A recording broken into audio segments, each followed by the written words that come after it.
Hey guys, what's up? Rodimus Prime here. Hope you guys are all doing well. It is Monday, the 11th of July, 2022, and I hope the vibes are good and your mind is sharp. And today, we're gonna be looking back at what happened this weekend with the Call of Duty League. There's some good matchups, some really good back and forth. There's some good series. We're gonna kind of look at some takeaways from this weekend and kind of my thoughts going forward. And yeah, but let's go ahead and let's get right into it as we look back at this weekend's Major 4 Week 3 qualifiers.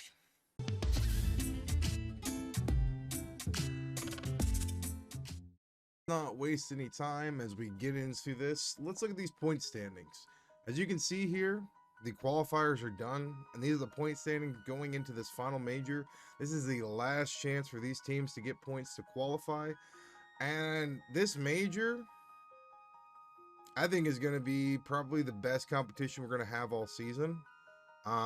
It's very, very intriguing when you look at this top to bottom, how many teams are really close and what teams really need to perform. Optic and FaZe have already qualified based upon points for champs, but the other 6 spots are up for grabs. And if you look at 3 through 8, and then at the bottom half in the qualification cutoff, 9 through 11, there are at least 9 teams here that have a real shot at making champs. If New York comes out and places top 3, they will make champs. If Toronto Ultra comes out and craps the bed, and then you have a couple other teams play really well, they could get knocked out of champs. This is a very intense weekend for a lot of teams, and a lot of teams have to be able to play at their best. I look at New York with a real interesting kind of take, because if Paco, who has just been diagnosed positive with COVID, cannot play, I don't think they make champs. Hydra has been the just absolute star SMG of that team. He has been so good, and I think that they need him to have success. And if you don't have Hydra, I don't think you're making champs. LAG has a very tough road as well. They're at 145 points as a Major 2 champion, and they're playing in a very, very tough spot here. They're in losers, and they play the losers of Ravens and Ultra, and that's not going to be fun. That's going to be a very tough matchup for them, and I think that there's a possibility that they don't make champs based upon how they play. No position right now besides top 2 is locked, and no position is secure. So for me, I think these teams have to come out, and I think they have to really play at their best. Because if they don't, other teams will, and they will make champs. So I think a lot of these teams need to do some soul searching this week, need to figure out what they need to do as they go into New York Major 4. And we're going to have some bangers. We're legit going to be blessed with some good series. And hopefully we don't have any delays. Now this next topic, I'm going to full screen so I can actually talk about this face to face with you guys. For me, the second thing I want to talk about is Call of Duty in general, the league, and how they handled this weekend, specifically yesterday, was horrendous. It was one of the worst things I've ever seen in the history of competitive esports. Now, I was at work yesterday for 10 hours, was not home. So when I got home and the Call of Duty League was actually still going, I was shocked, because there was 3 matches yesterday. And because of delays and server issues and all of that, the first matchup ended up going for almost 4 hours and 45 minutes. If you go back and you actually look at the rebroadcast and go to the 4 hour and 46 mark of that rebroadcast or on YouTube, you will notice that the second match is starting at that point in time. The way that this was handled was absolutely terrible. So first of all, if you're going to have these kind of delays, have something set up in place to where that these teams can go ahead and play. So maybe have the second matchup go while these teams are trying to figure it out. Because you should have stuff where they're testing stuff out while these other matches are going on. They should be testing stuff out, and they shouldn't be trying to rush it, because what they were trying to do, I guarantee you, is constant testing and rushing, and they weren't allowing other teams to play because they had this first matchup. It had to be the first matchup. And I just don't understand how this is handled so poorly. I've been watching esports since MLG 2005. And what these used to be were episodes that would broadcast to my cable box, and I would watch 60-minute highlight videos of Halo 2 MLG. You would get 1 to 2 matches, and unless you actually were able or subscribed to the MLG Pro Network, which wasn't introduced, I think, until 2 years later, you didn't get a whole bunch of esports. And that was handled better than yesterday's situation was, and that's almost 17 years ago.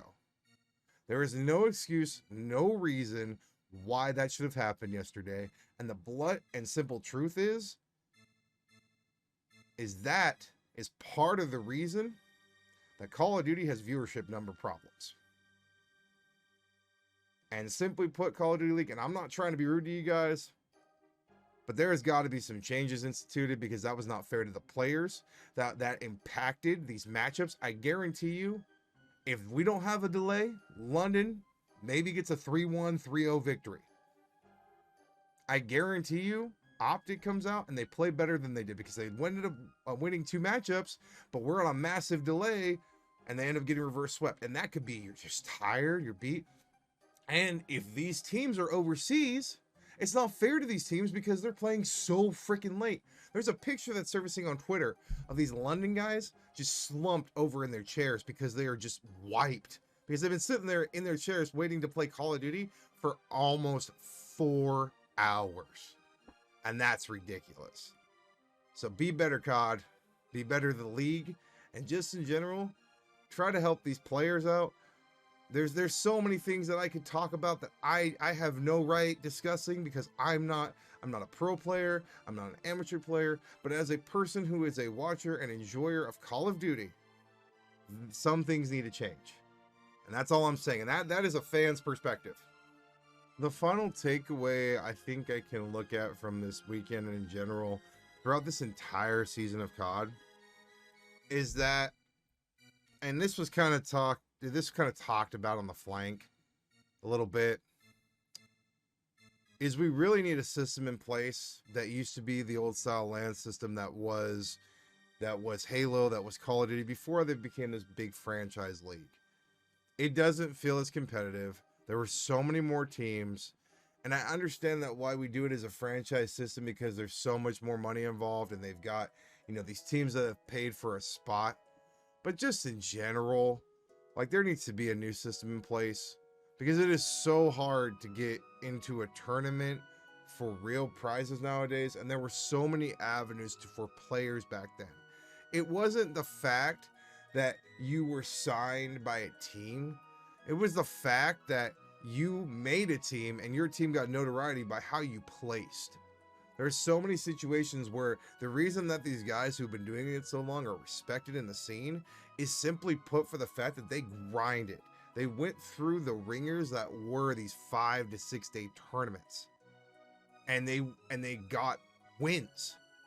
So for me, I would like to see some changes, and I think the pros would too.